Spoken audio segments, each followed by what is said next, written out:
నమస్తే, తెలుగు రాజ్యంకి స్వాగతం. నేను మీ సంధ్య. ప్రస్తుతం దేశవ్యాప్తంగానే కావచ్చు, లేకపోతే ముఖ్యంగా మన రెండు తెలుగు రాష్ట్రాలు కావచ్చు, సెలబ్రిటీ పిల్లలు, పొలిటికల్ లీడర్స్ల పిల్లలు తరచూ వివాదాల్లో చిక్కుకోవడం అనేది మనం చూస్తూ ఉన్నాం. పర్సనల్ వివాదాలు అనేది పక్కన పెట్టేద్దాం. సెలబ్రిటీలు కాబట్టి ఏ చిన్న విషయం వచ్చినా కూడా అది రార్థాంతం అవ్వడము, మీడియాకి ఒక ఆహారం కూడా మనందరికీ తెలిసిన విషయమే. కానీ కుటుంబాలు నాశనం అయ్యే అంశాలకు సంబంధించి, అంటే ముఖ్యంగా ఇప్పుడు హాట్ టాపిక్గా ఉన్న ఏపీకి సంబంధించిన ఇద్దరు political leader high profile case. ఒకరు మాజీ మంత్రిగా పనిచేసిన సీదిరి అప్పలరాజు గారు అయితే, మరొకరు జనసేన రాజ్యసభ ఎంపీ లింగంనేని రమేష్ గారు. ఇద్దరి కొడుకుల విషయానికి సంబంధించి పెద్ద ఎత్తున చర్చ జరుగుతుంది. దీంట్లో రెండు కోణాలు, హ్యుమానిటీ గ్రౌండ్ లెవెల్ని చూడకుండా రాజకీయ పార్టీలు దొరికిందే తడువుగా దీన్ని రాజకీయం చేసే ప్రయత్నము, దాన్ని తమ అనుకూల మీడియాకు సంబంధించిన వాళ్ళు కావచ్చు, లేకపోతే అంధభక్తులు కొంతమంది, నేను అందరినీ ఇంక్లూడ్ చేయట్లేదు, అంధభక్తులు తమ పార్టీ ఏ చేసినా కరెక్టే అనేది. రెండు పార్టీలు అంటున్నాను, నేను ఏ ఒక్క పార్టీని అనట్లేదు, ప్లీజ్ అండర్లైన్ చేసుకోండి. దీంట్లో ఒక అంటే మానవతా కోణాన్ని మనం చూద్దాం. నేతలు ఏం చేశారు అన్న దాని మీద డిస్కస్ చేద్దాము, దాంట్లో ఉన్న మానవతా కోణాన్ని కూడా చూద్దాం. సీదిరి అప్పలరాజు కొడుకు బైక్ తోటి ఒక గేదెల కాపర్ని యాక్సిడెంట్ చేశారు.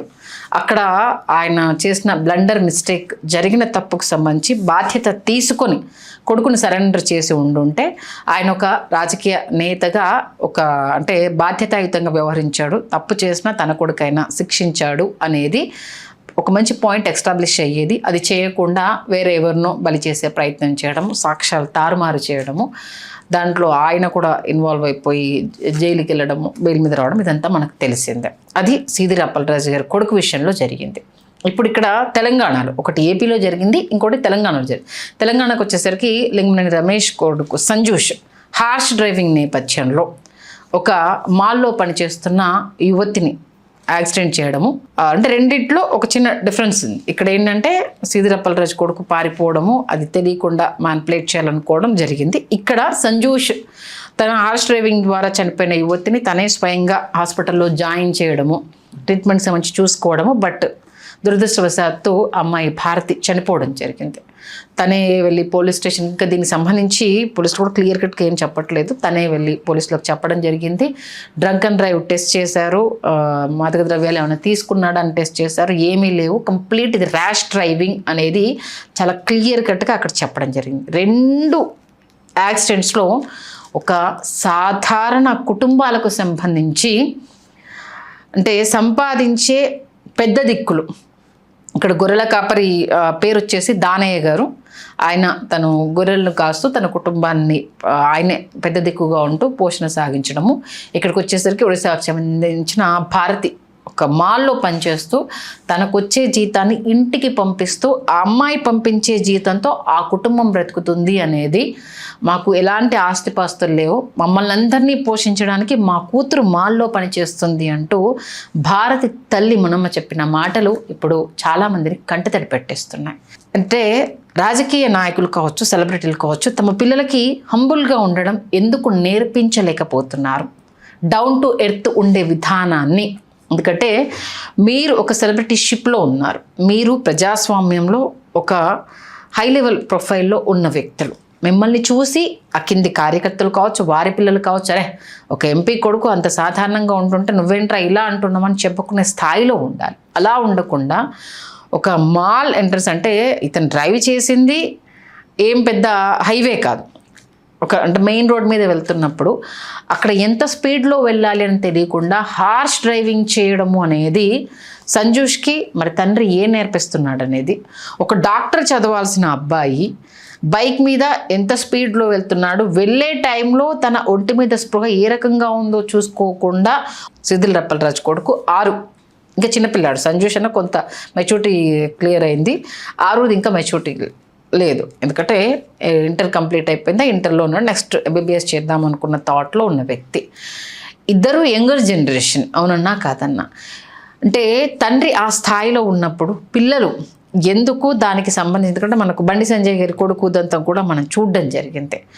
దాంతోపాటు గతంలో మన తెలంగాణ మంత్రి, ఇప్పుడున్న తెలంగాణ మంత్రి కోమటిరెడ్డి వెంకటరెడ్డి గారి కొడుకు కారు ప్రమాదంలోనే మరణించారు. మంత్రి ఇప్పుడున్న మన ఏపీ మంత్రి నారాయణ గారి కొడుకు కూడా కారు ప్రమాదంలోనే మరణించారు. అంటే ఎంత ర్యాష్గా ఉన్నారు అని చెప్పడానికి ఇవి చిన్న ఎగ్జాంపుల్స్. అంటే నేతలు వీటి ద్వారా, ఈ ఇన్సిడెంట్స్ ద్వారా ఏం నేర్చుకోవాలి అన్న విషయము ఇక్కడ పాయింట్ చేయాలి.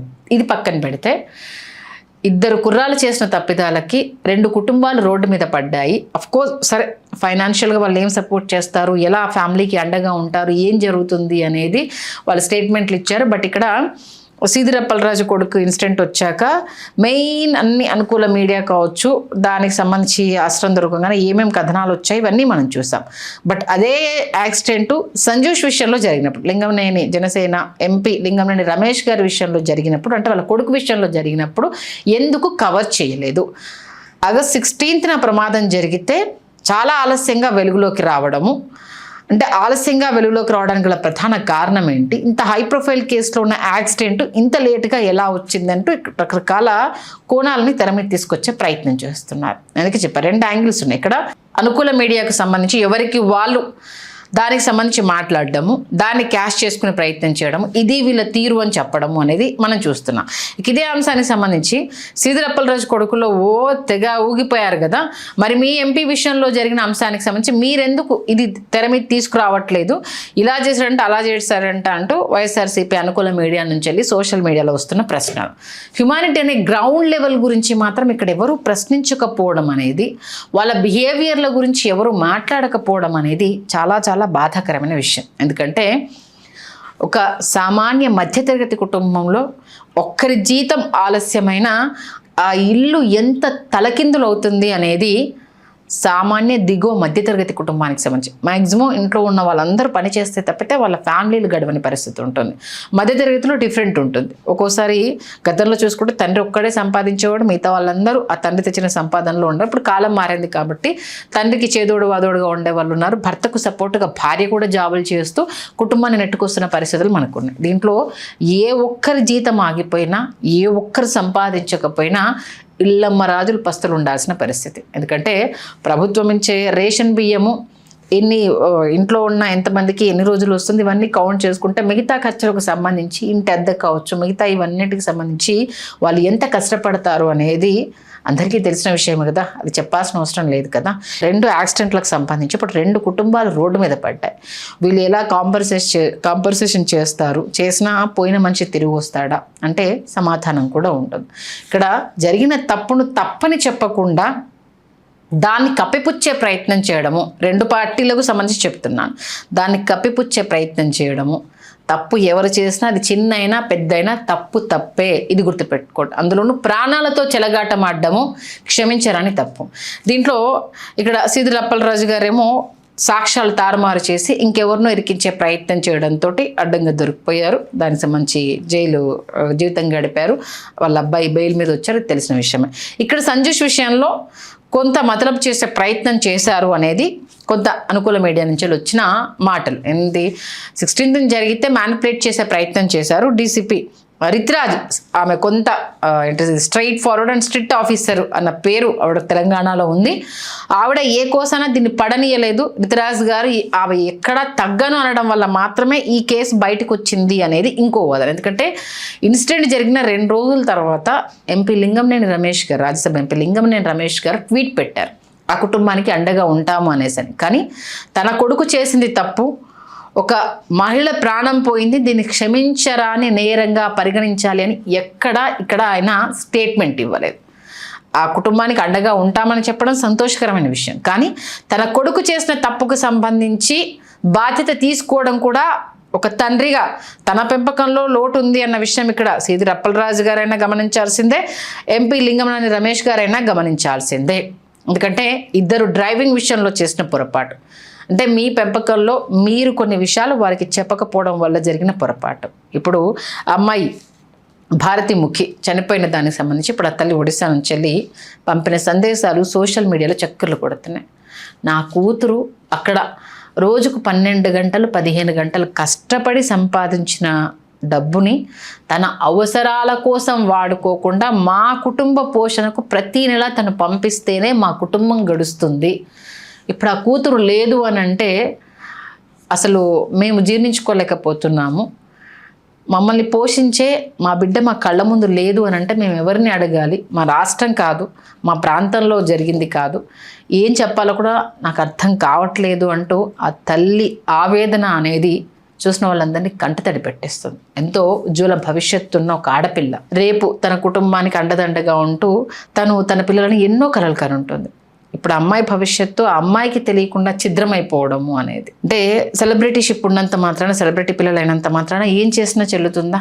ఎందుకు మీ పిల్లలకు హంబుల్గా ఉండడం మీరు నేర్పలేకపోతున్నారు? ఎందుకు లో ప్రొఫైల్ మెయింటైన్ చేయాలని చెప్పలేకపోతున్నారు? చాలా ఇన్స్టెంట్స్లో ఈ మధ్యకాలంలో మీ అంటే నేతలకు సంబంధించి మనకు బయటికి రాకుండా మేనేజ్ అవుతున్న ఇంకెన్నో చెప్పలేము. దేశం యావత్తు జరుగుతున్న అనేక అంశాలకు సంబంధించి, ముఖ్యంగా మన తెలుగు రాష్ట్రాల్లో జరిగిన ఈ మధ్యకాలంలో జరిగిన ఇన్సిడెంట్స్కి సంబంధించి మేము ఉన్నాం కదా, మా నాన్న చూసుకుంటారులే ఏది జరిగినా అన్న ఆ పొగరు తలకెక్కితే ఇలాంటి ఇన్సిడెంట్ ద్వారానే ఆ పొగరు అనేది దిగిపోతూ ఉంది. ఎందుకంటే ఇక్కడ మానవత్వ కోణంలోనే మనం ఆలోచించాలి. 2 ఫ్యామిలీలకు సంబంధించిన పెద్ద దిక్కులు, ఆ కుటుంబానికి బాధ్యత వహించే 2 వ్యక్తులు మరణించడము అనేది చాలా చాలా బాధాకరమైన విషయం. నిజంగా అంటే ర్యాష్ డ్రైవింగ్కి సంబంధించి కావచ్చు, వాళ్ళ సోషల్లో వాళ్ళ బిహేవియర్కి సంబంధించి కావచ్చు, ఎక్కడెక్కడ ఎప్పుడు చర్చ జరుగుతుంది. ఎందుకంటే ఒకప్పుడుతో కంపేర్ చేస్తే ఇప్పుడు మీడియా కళ్ళు అనేవి చాలా ఎక్కువైపోయాయి. Not only main media, social media అనేది ఎప్పుడు ఏది దొరుకుతుందా, ఎప్పుడు ఏ అస్త్రం దొరుకుతుందా, రాజకీయ పార్టీలు కావచ్చు, వాళ్ళకు అనుకూలంగా మాట్లాడాలనుకునే వాళ్ళు కావచ్చు, మాకు స్టఫ్ దొరికితే చాలు అనుకునే వాళ్ళు కావచ్చు, ఇలా చెప్పుకుంటూ పోతే చాలా మాధ్యమాలు వెయిట్ చేస్తున్నాయి. ఎప్పుడు ఏ న్యూస్ దొరుకుతుందా, ఎప్పుడు దాన్ని స్ప్రెడ్ చేద్దామా, ఎప్పుడు దాన్ని వైరల్ చేద్దామా, ఎప్పుడు దాన్ని క్వశ్చన్ చేద్దామా అనేసరి. కాబట్టి మన వల్ల ఒకరు బాగుపడకపోయినా పర్వాలేదు, కానీ ఒకరి కుటుంబాన్ని రోడ్డు మీదకి తీసుకొచ్చే హక్కు మనకెవరు ఇచ్చారు అది తెలుసుకోవాలి కదా.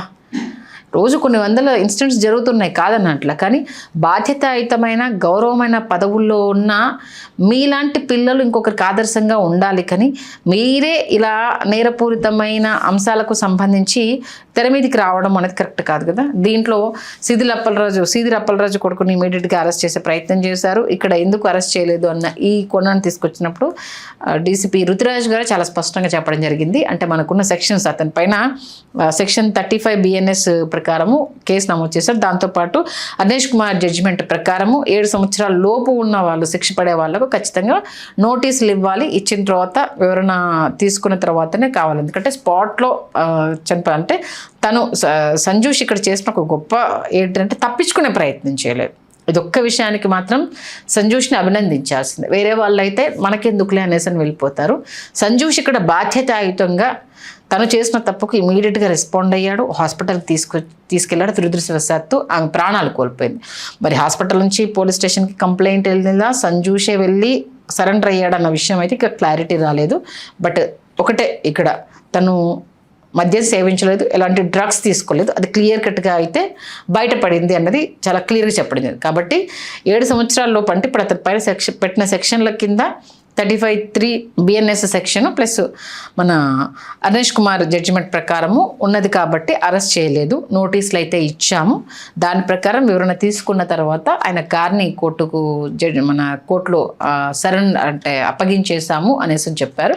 బట్ ఏదో జరిగింది అన్న అదైతే, ఎందుకంటే 2 days అయిన తర్వాత న్యూస్ బయటకు వచ్చింది కాబట్టి మ్యానిపులేట్ చేసే ప్రయత్నం చేశారు. ఎక్కడో ఏదో జరిగింది కాబట్టి బయటకు వచ్చిందన్న ఇది వైఎస్ఆర్సీపీ వాళ్ళు తెర మీద తీసుకొస్తున్నారు.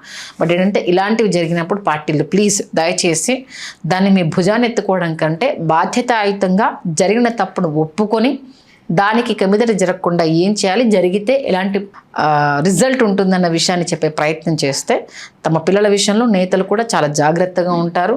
పెద్ద పెద్ద వాళ్ళని వదిలిపెట్టట్లేదంటే మనమెంత అన్న బాధ్యత కింది స్థాయిలో కూడా వస్తుంది. కాబట్టి మిమ్మల్ని చూసి వాళ్ళు కూడా నేర్చుకునే అది ఉంటుంది. కాబట్టి ప్లీజ్ మీ పిల్లల విషయంలో జాగ్రత్త తీసుకోండి. ఏదైనా ఇన్సిడెంట్ జరిగితే రాజకీయంగా కాకుండా మానవతా కోణంలో చూడండి. వాళ్ళని అరెస్ట్ చేయలేదు, మీ వాళ్ళు ఉన్నారు కాబట్టి చెప్పుకున్నారు, రేవంత్ రెడ్డిని మ్యానిపులేట్ చేసే ప్రయత్నం చేస్తారు, ఇలాంటి చెత్త అంతా వాగకుండా జరిగిన అంశానికి సంబంధించి తప్పును తప్పులానే చూడండి, ఒప్పును ఒప్పనే చెప్పండి. తప్పు జరిగితే ఖచ్చితంగా ప్రశ్నించండి, కానీ మనం చేస్తే ఒప్పు, అవతల వాళ్ళు చేస్తే తప్పు అన్న కోణాన్ని మాత్రం ఖచ్చితంగా మర్చిపోండి.